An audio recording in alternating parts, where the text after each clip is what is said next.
Today, what do we have on the plate? We always have something. As for me, I always talk about children in general, upbringing, bonding with your family, love expression, and things to do with children and mothers in general, and family bonding. So, today I have something new to discuss with you, and this is a continuation on bonding with your children. There are so many factors that can lead you to your bonding becoming stronger and stronger every day. So we know that bonding with your children is something very crucial, and it can build a strong relationship, trust issues. So it can have a positive impact on your children and you as family as in general. So today we're just going to look at some few strategies that can help you strengthen the bond between you and your children. What are those some of the strategies? So today we're just going to look at just a few to mention, but there are so many. I've already talked about bonding, but this is just a continuation on how you can bond, because here it depends on different age groups that you're having with your babies, because the way you bond with your breastfeeding kid, the way you're breastfeeding, the way you bond is different from the way you bond with your maybe 6-year-old, or how you bond with your teenage girl or boy. So it just differs. But all in all, bonding starts from day go, the day of conception, the day you went to the hospital, you've checked yourself, and you're like, I'm pregnant. That's where the bonding starts. So it does not start just from now, maybe when your baby is born or things like that. It starts from all far back. But I've talked about that, how to bond when you're breastfeeding, how to bond when your baby is unborn, your baby is still in the womb, things like that. But today I just want to see how you can bond with your children when they have stopped breastfeeding, they're school going, to that maybe 6 to 12 years. How are you going to bond with that age group? So let's look at a few strategies how you're going to continue that bonding. First of all, the one thing and more foremost is spending quality time. Here, dedicate one-on-one time with each of your child, doing activities they enjoy, because this could be anything like playing games, going for a walk, cooking together, simply talking how their day went. Here I mean that one-on-one, because you know your children best, you understand your children best. Maybe there's one child who likes cooking a lot of time. Maybe she likes baking, she likes making pastry, she likes doing this, with all this with cooking.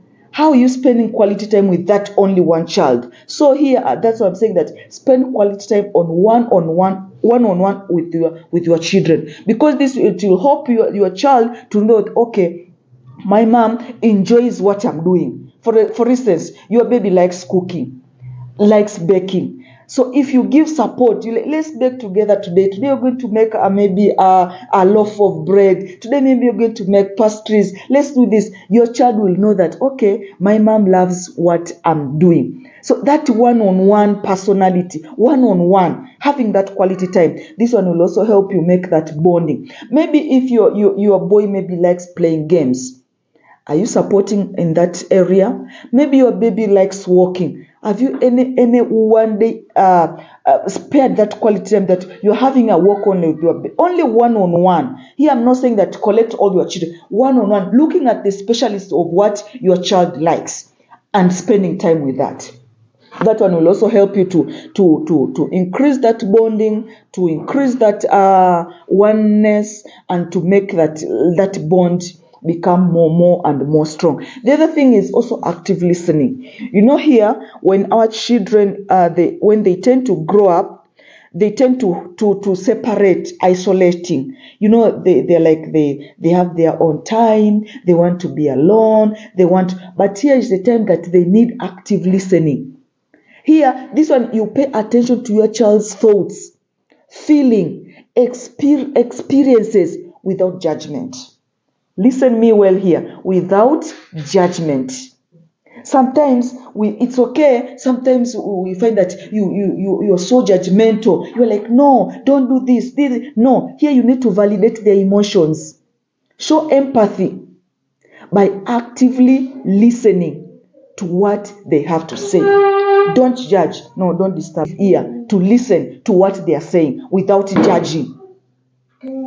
So you find that by doing this active listening, they will express what they have. They will tell you what they are thinking. They will explain to you what their feelings are. But it all needs active listening, paying attention to their thoughts, feeling and experiences without judging. Don't judge us. Don't judge very soon. Listen, have that empathy, have that feeling with them, listen to their thoughts, and then just give your solutions, your ideas, your opinions, but don't judge. Here we are caught sometimes parents by judging. Yeah, so on active listening, just do that. It will help you to bond with your children of different age groups. And here I'm talking from 6 up to 12, 6 upwards. Because when 6 and below, here you can control them. But when they start reaching to 8 years, 9 years, 12 years, their thinking capacity grows. Their thoughts level, their cognitive skills has grown, thinking capacity. They have grown and they want to think critically. So here they need just your active listening and only your opinions, but don't judge. The other thing is open communication.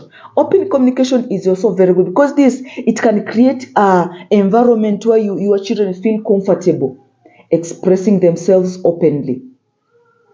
Encourage them to share their thoughts, concerns, aspirations with you, and be respectful of their ideas and opinions. Open communications. When they share, when they talk, be creative and listen. Be respectful and listen to their ideas and opinions. Sometimes they can come with very sensitive issues. So just have that open communication and listen to them and think what they are thinking.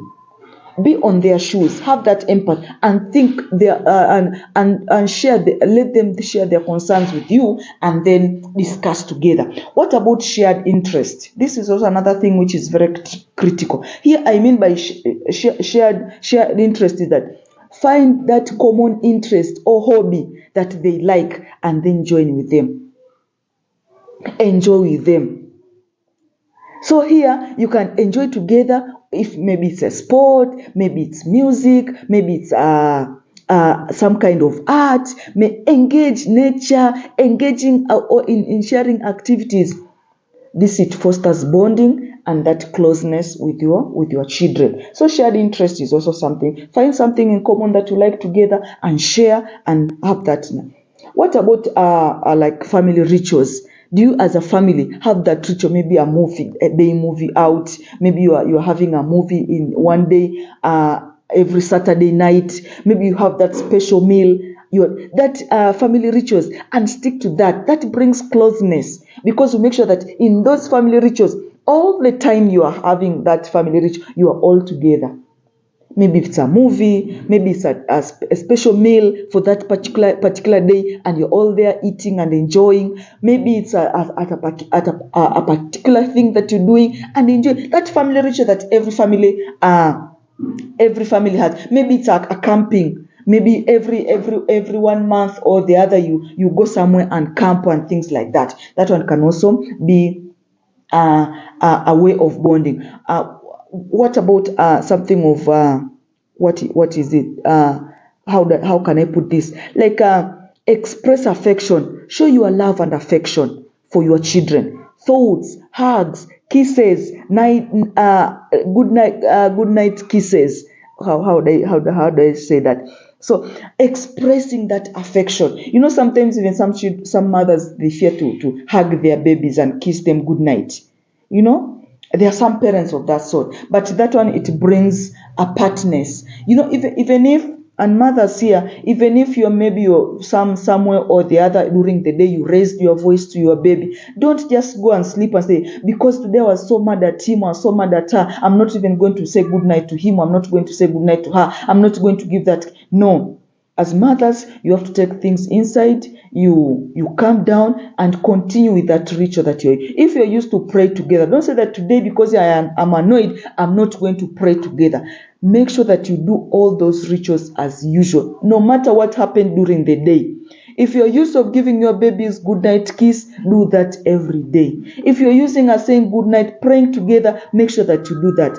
So the other thing is being present. The other thing is celebrating achievements. Your baby, your children are coming with good grades. Celebrate those achievements. So all these are so many strategies to make you guys bond with your family, and they all help you. I hope I've said something that is helpful, and hope I've said something that is important to you and your children, so that you can bond together and have that great family together. Thank you so much for watching this video, and bye for now.